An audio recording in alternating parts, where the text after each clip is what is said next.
आणि हा कचरा जो आहे तो इथेच टाकून जातात। इतकी भयावह परिस्थिती आहे की बघून आपल्याला जे आहे ते कळतं आहे की आपण किती अपुरे पडतो आहोत। तर सगळ्या वसईकरांना विनंती की येताना तुम्ही ज्या प्लॅस्टिकच्या बाटल्या किंवा जे काही आपल्या बरोबर आणता ते स्वतः बरोबरच घेऊन जा, ते समुद्राला अर्पण करू नका। आपण समुद्राला नारळ अर्पण करतो, कृपया हे प्लॅस्टिक जे आहे ते इथे येऊन टाकू नका। किंवा आता आम्ही बघितलं प्लॅस्टिकच नाही, सगळ्या प्रकारचा कचरा आहे घरातला, बॅगा, चपला, कोणतं किती मी नावं सांगू। आणि तुम्ही घरामध्ये पण वापरताना प्लॅस्टिकचा कमीत कमी वापर करा।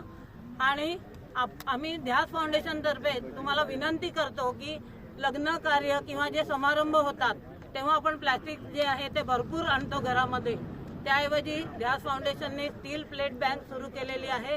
त्या स्टील प्लेट बँकचा तुम्ही वापर करा। फक्त 100 रुपयामध्ये तुम्हाला पाहिजे तेवढं स्टीलचे सगळे प्रकारचे म्हणजे ग्लास पासून ते प्लेट्स पर्यंत सगळं आम्ही उपलब्ध करून दिलेलं आहे, ज्या कारणाने कमीत कमी प्लॅस्टिक वापर होईल। कारण आपल्याला माहिती आहे की आपण रोजचा जो प्लॅस्टिकचा कचरा आपल्या घरातला तुम्ही मोजून बघा, 2 ते 3 किलो आपण फेकतो आणि हे कुठेतरी कमी व्हायला पाहिजे। आणि त्यासाठी मी सगळ्यांना आवाहन करते की तुम्ही याकडे बारकाईने लक्ष द्या, स्वतःच्या मुलांना पण तसं सांगा। आम्ही घराघरातून तर प्रबोधन करतो, शाळांमधून पण प्रबोधन करतो।